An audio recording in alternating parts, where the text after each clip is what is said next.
ನಮಸ್ಕಾರ ಎಲ್ಲ ರೈತ ಬಂಧುಗಳಿಗೂ ಫಾರ್ಮರ್ಸ್ ಕಿಂಗ್ ಯೂಟ್ಯೂಬ್ ಚಾನಲ್ ಸ್ವಾಗತ. ನಾನು ನಿಮ್ಮ ಪವನ್. ಇದು ಚಿಕ್ಕಬಳ್ಳಾಪುರ ಹೂವಿನ ಮಾರ್ಕೆಟ್ 50 ರೇಟ್ಗಳು. ನಿಮಗೆ ಈ ವಿಡಿಯೋ ಯೂಸ್ಫುಲ್ ಆದರೆ ಪ್ಲೀಸ್ ಒಂದು ಲೈಕ್ ಮಾಡಿ, ಸಬ್ಸ್ಕ್ರೈಬ್ ಮಾಡ್ಕೊಳ್ಳಿ, ಫಾಲೋ ಮಾಡಿ, ಸಪೋರ್ಟ್ ಮಾಡಿ. ನಿಮ್ಗೆ ಏನಾದ್ರು ಡೌಟ್ಸ್ ಇದ್ದರೆ ಇಲ್ಲಿ ಕೊಟ್ಟಿರೋ ನಂಬರ್ಗೆ ಮೆಸೇಜ್ ಮಾಡಿ. ವಾಟ್ಸಪ್ ಗ್ರೂಪ್ ಲಿಂಕ್ ಬರುತ್ತೆ, ಪ್ರತಿಯೊಬ್ಬರು ಜಾಯ್ನ್ ಆಗಿ.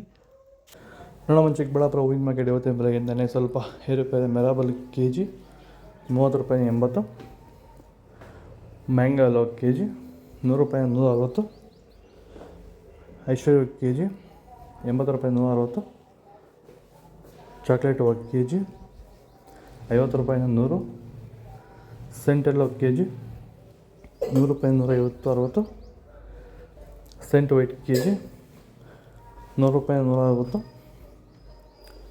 ಸರ್, ಈಗ ನೀವು ಈ ಸೇವಂತಿ ತೋಟದಲ್ಲಿ ನೀವು ವಿಲ್ಟ್ ಯಾವ ರೀತಿ ಕಂಟ್ರೋಲ್ ಮಾಡ್ಕೊಂಡು ಬೆಳೆ ಬೆಳೆದಿದ್ದೀರಾ ಸರ್? ಈಗ ಸರ್, ನಾವು ಯಾವಾಗ ರೆಗ್ಯುಲರ್ ಆಗಿ ವಾರಕ್ಕೊಂದ್ಸತಿ ಪ್ಲಾಂಟ್ ಎಲ್ಲು ಮತ್ತು ವೈರಿಗನ್ ಅದೊಂದ್ಸಲಿ ಇದೊಂದ್ಸಲಿ ಕೊಟ್ಕೊಂಡು ಯಾವುದೇ ರಾಸಾಯನಿಕ ಗೊಬ್ಬರ ಕೊಡ್ದಿರಾನೆ ಫಿನಿಶಿಂಗು ಎಲ್ಲ ಚೆನ್ನಾಗಿ ಬಂದಿದೆ ಸರ್. ಮತ್ತೆ ಇನ್ನ ಚಿಗುರುಗಳು ಬರ್ತಾನೆ ಇದೆ ಒಳಗಡೆಯಿಂದ. ಬ್ರಾಂಚಸ್ ಚೆನ್ನಾಗಿದೆ, ಫ್ಲವರ್ ಸೈಜು, ಕಲರು, ಶೈನಿಂಗು ಎಲ್ಲ ಚೆನ್ನಾಗಿದೆ. ರೆಗ್ಯುಲರ್ ಆಗಿ ಬಳಸಿದ್ರು, ರೆಗ್ಯುಲರ್ ಆಗಿ ಬಳಸಿದ್ರಿ. ಸೊ ಇಷ್ಟು ಮಾಡ್ಕೊಂಡೋದ್ರೆ ಸಾಕು. ಇಷ್ಟು ಮಾಡ್ಕೊಂಡೋದ್ರೆ ಸಾಕು, ಮಾಡ್ಕೊಂಡು ವಿಲ್ಟ್ ಕಂಟ್ರೋಲ್ ಮಾಡ್ಕೋಬಹುದು. ಖರ್ಚು ಕಡಿಮೆನೆ.